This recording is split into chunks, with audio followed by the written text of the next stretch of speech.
Bueno, pues aquí estamos un día más con todos ustedes en esta sintonía de Tanemir Canario, en esa expresión que es Tamasik, que quiere decir gracias.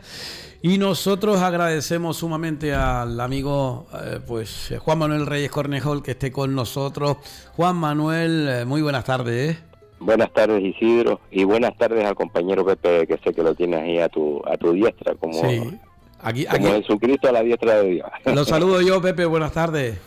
Hola Isidro, buenas tardes Juan Manuel y buenas tardes, como no, a los compañeros de control. Y por supuesto no podía faltar el saludo muy especial para la audiencia, porque sin ellos no somos nadie. Efectivamente. Bueno, ustedes no lo están viendo porque, claro, llegó y cuando estábamos ya nosotros en previo de entrar, y por eso es que la cámara está colocada a un lado acá. Pero si te vienes por aquí y saludas, pues ahí te ven, ¿eh? Pero si no, ahí lo tienes, ahí al lado, ¿eh? O si no, alongue la mano, porque aunque se ve la mano, Pepe, pon la mano así. No se preocupe. Bueno, ahí se te escucha. Muchas gracias. Como digo, porque Pepe está en el banquillo, vamos a decirlo así, pero un banquillo que puede saltar cuando quiera, ¿no, Juanma?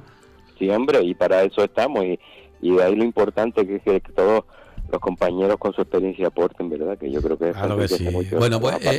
Bueno, pues vamos en principio con una parte que Juan Manuel Reyes Cornejo nos habla acerca de esa explicación exacta, porque con el tema que tratamos sobre los muelles en el norte de Tenerife y los puertos del norte de Tenerife, hubo pues cierta confusión y mucha gente no lo tenía muy claro de qué estábamos hablando, que si es un muelle, que si es un puerto, la antigüedad del mismo, que si el puerto de Garachico fue primero que el del puerto de la Cruz, bueno, cuestiones de esas. Y claro, aquí si hay alguien que entiende de eso es el amigo Juan Manuel Reyes Cornejo, que para eso también lo ha leído y lo ha estudiado, y entonces pues bueno, queríamos que él nos diera luz hacia esos conocimientos que tienes de esa materia. Entonces, Juanma, ¿con qué empezamos? Bueno, pues empezamos como a raíz sobre todo de la actualidad, ¿verdad? Que el volcán de La Palma de alguna manera nos ha hecho recordar también las erupciones aquí en Tenerife y demás. Y hablando, siempre nuestro tema monográfico suele ser el tema del Puerto de la Cruz, tanto en la tertulia como muchas veces en los apartados también de patrimonio, pues se actualizó el tema de la antigüedad del Puerto de la Cruz y ha habido algunos historiadores que han pensado o han deducido bajo la hipótesis de que el Puerto de la Cruz de alguna manera florece a raíz del volcán de 1706 de Garachico, el volcán de Trevejo o de Arenas Negras, que sepulta y crea esa fajana o esa especie de saliente, ¿verdad? Y no es así realmente, no es así, y ya yo había nombrado al historiador orotavense don Manuel Rodríguez Mesa, que en una ocasión incluso se hizo o microfilmó documentación que no se encuentra aquí, que se encuentra en Madrid, en la que se deja constancia de que muy poco después de la conquista ya el puerto de la Cruz era un embarcadero tanto me imagino que de la primera caña de azúcar, que fue el primer monocultivo que hubo para exportar, como también de la logística que requería la conquista de Tenerife. Y para eso se ubicó en la Baja del Limpio, que para que los oyentes puedan ubicarlo de una forma concreta, pues sería la actual Playa Jardín o la desembocadura del Barranco San Felipe.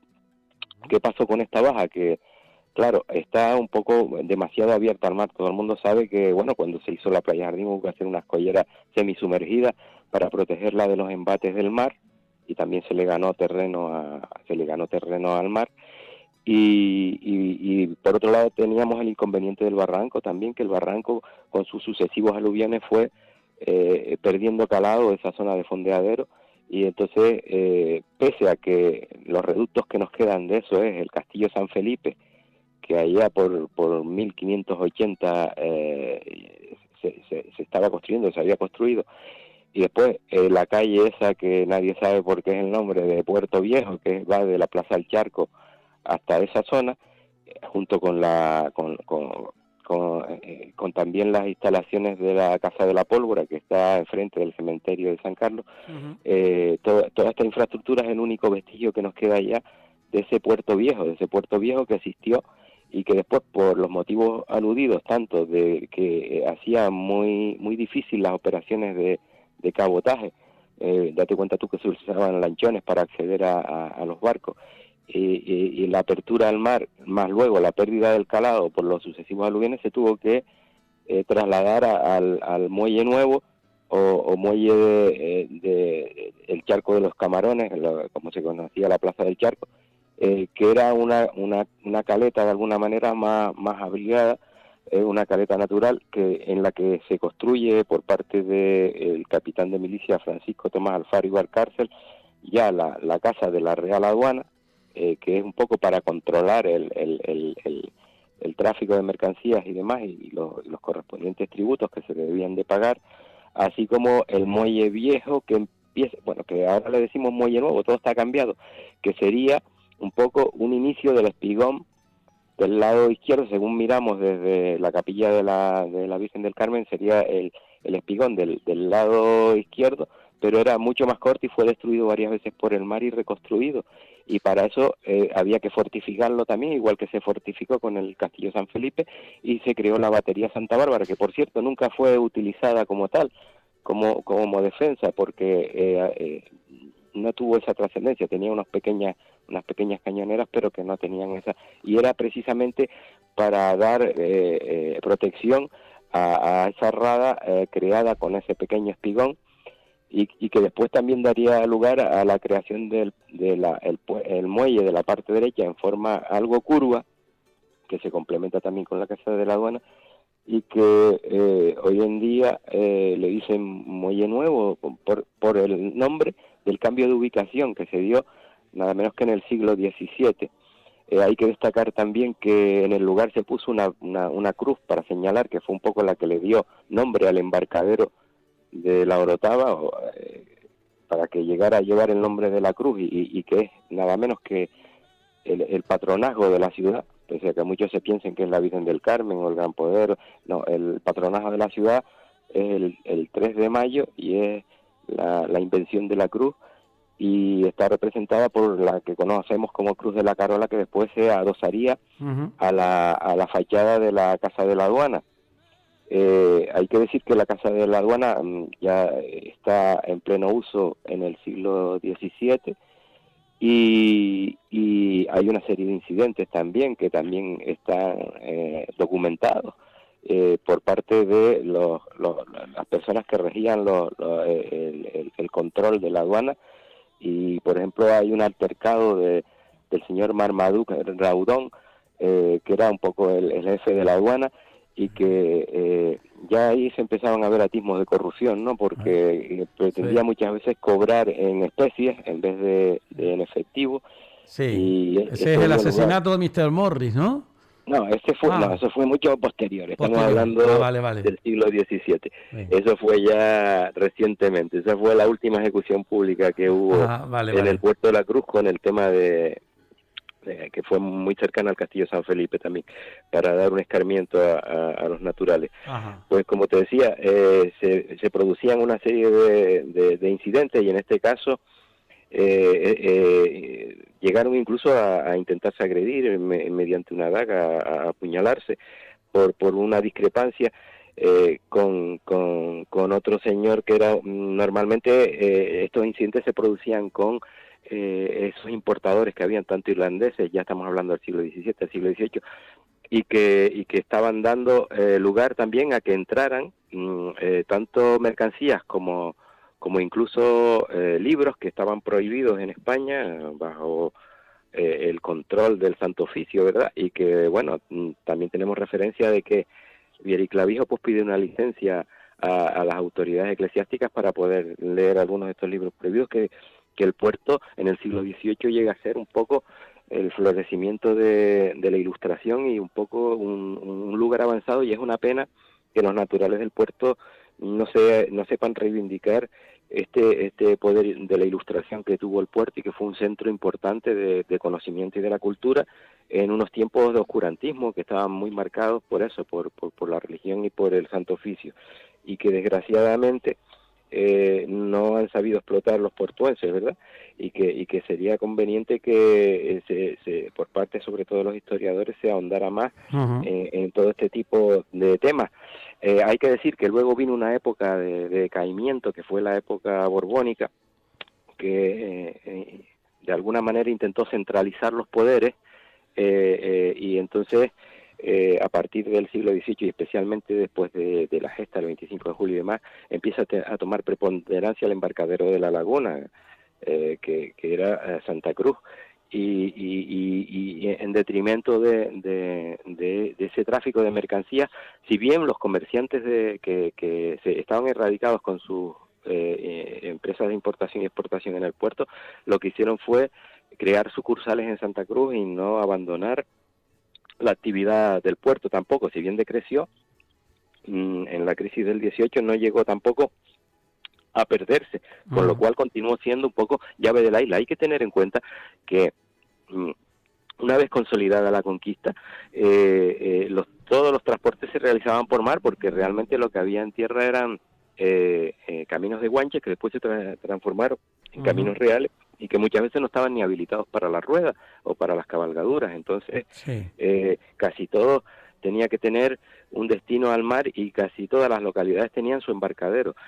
A veces estaban incluso ocultas o alejadas de la costa para evitar los ataques piráticos, y esto hizo que el puerto desde un principio, como estábamos diciendo y estamos reivindicando, fuera un poco la llave de la isla y de alguna manera tuviera una importancia, porque te das cuenta tú que reivindicando el norte, como lo solemos hacer en tu apartado, la zona más fértil y de más riqueza en cuanto a todas las producciones agrícolas y a todo tipo de actividad, claro, pues estaba ubicada en el norte. Tú imagínate el valle de la Orotava, este deslizamiento tan grande que daba una capacidad importante y que desde luego había que buscar una forma de alguna manera de exportar todos esos productos, y no solo eso, sino también de traer las infraestructuras necesarias para o el acopio de la logística en una tierra que fue conquistada. Entonces hay que destacar que entre 1641 y 1650 empieza esa actividad frenética en este nuevo puerto que decíamos. Hay que decir también, bueno, con respecto a la gente se preguntará del penitente. El penitente ya es una cuestión más reciente, ¿verdad? Que es de alguna manera, siguiéndonos, trasladándonos en el mismo sentido, crear de alguna manera un símil al puerto en el que se pudieran acercar barcos de pequeño calado y que pudieran cargar con su pescante, pero para esto ya nos tenemos que remontar a inicios del siglo XX, en que se habilita esa parte que es una especie es una parte rocosa que después se dota de ese talud y de ese muelle, y se le dota, como bien decíamos, de un pescante, y siguen las empresas exportando, sobre todo a Inglaterra. Empezaron plátanos y con tomates, los vinos, ¿no? Y después ya los plátanos. En el siglo XX ya cambia un poco la configuración del valle, y también se crea una gran infraestructura hidráulica con la charca de los Ascanios, una serie de charcas que le van dando, con lo cual indican la importancia del puerto de la Cruz, y reivindicamos precisamente esto que don Manuel Rodríguez Mesa de alguna manera ya tenía claro, aunque otros historiadores pensaban que el puerto había florecido a raíz de la ruina del puerto de Garachico, que fue creado por los genoveses, por los Pontes, y que incluso Romeo de Armas decía que podía tener las calles de mármol, y que un poco la gente la achacaba al tema del volcán a un castigo por la ostentación y la riqueza, y que realmente no es así, sino que son muchas veces cuentos de la tradición oral que se van instalando y que están un poco alejados de lo que era la realidad. Juanma, yo quiero hacerte simplemente dos preguntitas chiquititas para que tú me contestes. Una de ellas tiene que ver con el suceso acaecido en lo que es en sí el puerto y sobre todo en el muelle, con motivo de la guerra de la independencia con Francia. Sí, los franceses, en la época francesa. Y Álvarez Rizo, que dejó claro cómo al pobrecito profesor francés lo lincharon. Y por otro lado, la importancia de los torreones, que ya tú nos los dijiste una vez, ¿no? Bueno, más que de los torreones, de los miradores, ¿no? Que tienen las casas. Claro, vamos a empezar por esto segundo y después te entro en detalle sobre el tema de la revuelta que hubo precisamente en el exterior de la Casa de la Aduana. Fue tuvo lugar el 6 de marzo de 1810 y fue una masacre realmente, fue un tema bastante... Desagradable. Sí. Bueno, el tema de los torreones era que normalmente estos mercaderes que se establecieron en el puerto, genoveses, irlandeses, que normalmente lo que eran armadores, pues tenían necesidad. Claro, en esa época los medios eran muy rudimentarios. Los marinos se guiaban por las estrellas y por los constantes y demás, y entonces ellos dotaban siempre a sus edificaciones, cuando las construían, de unos miradores para poder otear desde su propio domicilio la llegada de las embarcaciones. Esto se cuenta también aunque no creo que tenga tanto fundamento, el famoso pirata Maro Pargo en su hacienda del Rosario, que era un punto de postas para ir a Candelaria, y que está en un altozano y se divisa casi toda la vertiente sur. En este caso, en el puerto, pues se da el tema del torreón de Ventoso, por ejemplo, que es estilo torre. En Garachico también lo tenemos en la Casa Briel, que es el actual Hotel San Roque. Sí. Después hay otro, Luis Lavalle, por ejemplo, cuando construyó su casino o casa para juegos que hizo aquí. Luis Lavalle es curioso porque ya es un genovés que viene del siglo XVIII, que tiene un duelo en Cádiz con otra persona, tú sabes que se retaban por y demás, lo mata, y entonces para sustraerse de la justicia se viene de Cádiz a Tenerife, y allí se deja a su mujer y sus hijos y demás, y aquí se hizo un poco casquivano por lo visto, y se hizo varias edificaciones, entre ellas también reconstruyó o edificó de nuevo la casa donde naciera Álvarez Rixo, en la calle Blanco, que todos conocemos, que fuera de los Hernández Hermanos. También construyó el edificio del hospital de las monjas que están en la calle Cologan, del asilo. También lo que hoy llaman los chicos la mansión, que van ahí a tomar copas y demás, esa fue su primera residencia.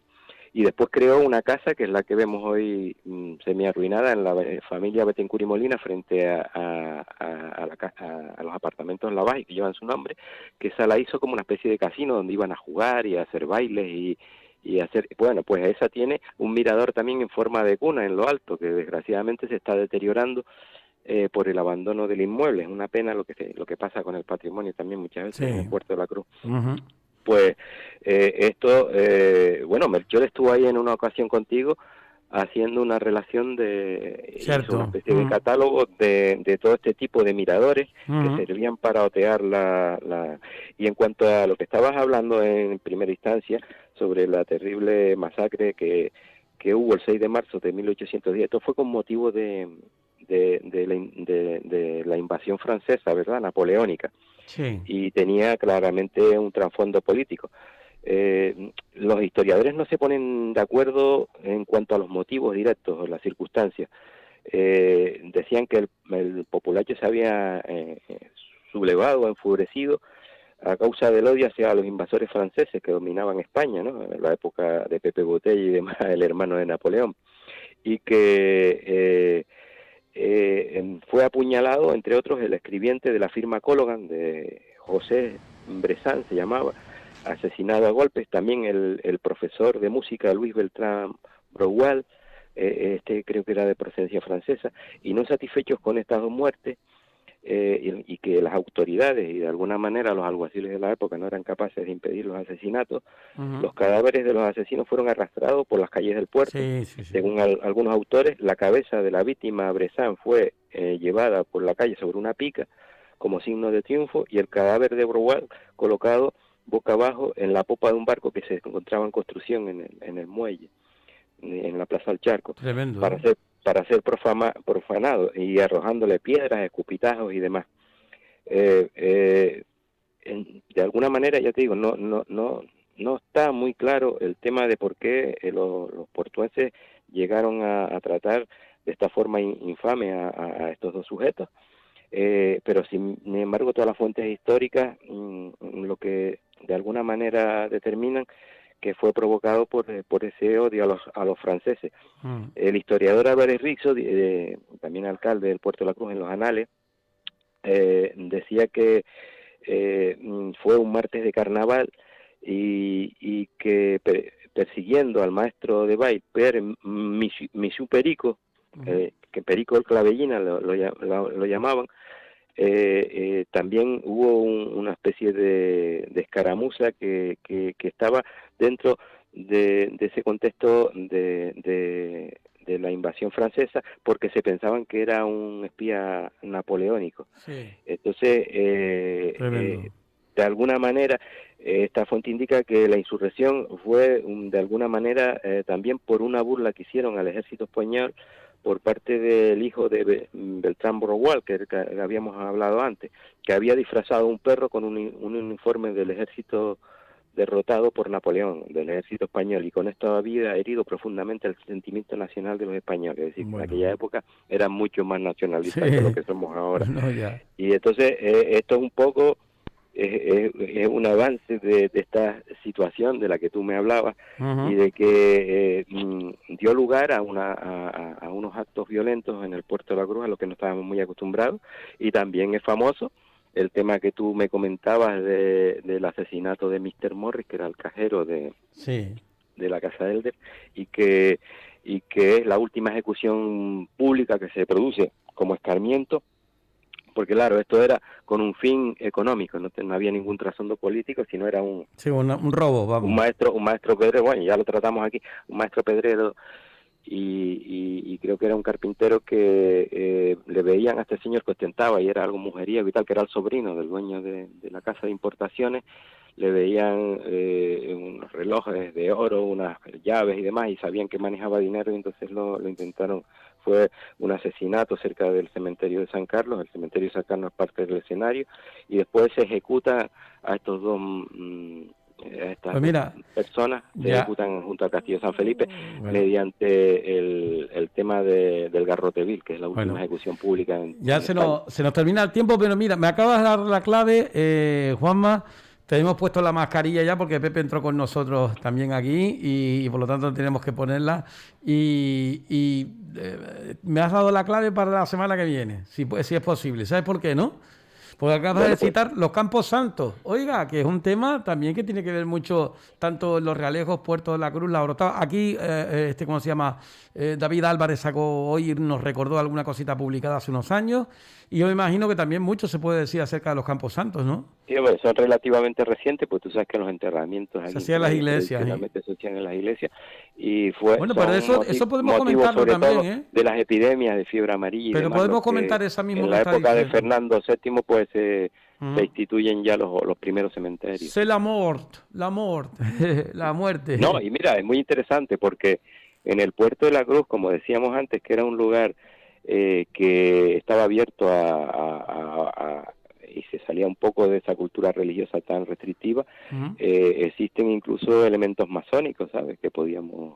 Muy bien, bueno, pues hablaremos de eso la semana que viene. Pepe, ¿qué te parece? ¿Todo muy interesante o qué? Pues nada, yo tengo que felicitar a Juan Manuel, porque no cabe duda que hay muchos historiadores en Canarias, pero yo creo que él es el número one, porque, amigo, eso... No. Yo soy divulgador, Pepe, yo no soy historiador, sí, yo no soy ningún profesional, eso hay que dejarlo a los profesionales. Bueno, lo que pasa es que muchas veces esos profesionales se dedican a copiar y a pegar y a decir a otros historiadores anteriores, como los Jesús Hernández Pereira y... Las cosas que divulga de todas formas ya es con toda certeza. Ya claro, eso es muy importante lo que dice Pepe, porque está diciendo cuántos nombres ha dicho, cuántos autores ha dicho. Ha dicho una cantidad de nombres, una cantidad de libros de autores y de personajes de la época. Bueno, muy bien, pues ya saben que tienen esa bibliografía cuando quieran, y que también, por supuesto, consulten, que el saber no ocupa lugar, y no todo lo pueden encontrar en el Face, ¿eh? Hay muchas cosas interesantes en el Google, que quería decir, y en algunos perfiles de Facebook y demás, de historia específicamente, pero si no, se acercan a la pues, en este caso... librerías, si quieren comprar el libro, o a las bibliotecas, y los consultan, los pueden sacar, y bueno, se trata de que el saber no ocupa lugar, no hay duda. Bueno, chicos, hacemos un alto, a la vuelta. Juanma, ¿te quedas con nosotros? Sí. Perfecto. Vale, hacemos un alto y a la vuelta entramos ya en el tema de tradiciones con el amigo Pepe Farray con Juanma hoy, y desde aquí le mandamos un fuerte abrazo al amigo Pedro Doni, que sigue en tierras italianas. Para allá en Italia nos enseñaban unas fotografías, qué envidia más sana de verlo allá, ¿verdad, Pepe? Sí, yo no sé si habrá regresado el sábado. No sé. Bueno, no estoy seguro. Había oído un comentario que yo pregunté por él y me dijeron que ya había estado aquí. Es muy probable que venga el sábado. Bueno, pues ya hablaremos con él. Un alto, chico, y enseguida volvemos, ¿de acuerdo? Venga.